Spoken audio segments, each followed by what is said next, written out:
मुंबई महापालिकेच्या विधी समितीच्या अध्यक्ष दीक्षा कारकर यांनी महापालिका आयुक्त अश्विनी भिडे यांच्या कार्यपद्धतीवर नाराजी व्यक्त केली आहे.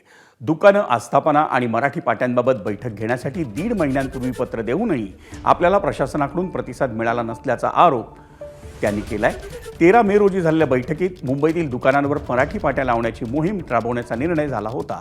आयुक्तांना पत्र आणि स्मरणपत्र देऊनही बैठक होत नसल्याचं कारकर म्हणाल्या.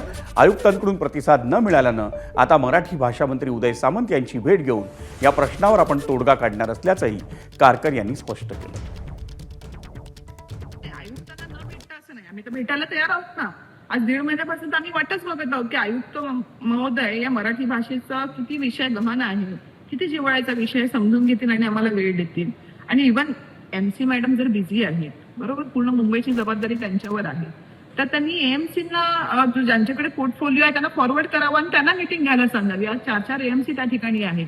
पण जर असं नसतील होणार तर नक्कीच आम्ही सामंत साहेबांची वेळ घेऊ. ते मराठी भाषा मंत्री आहेत आणि नक्कीच या विषयामध्ये आम्हाला दाद मिळेल अशी खात्री.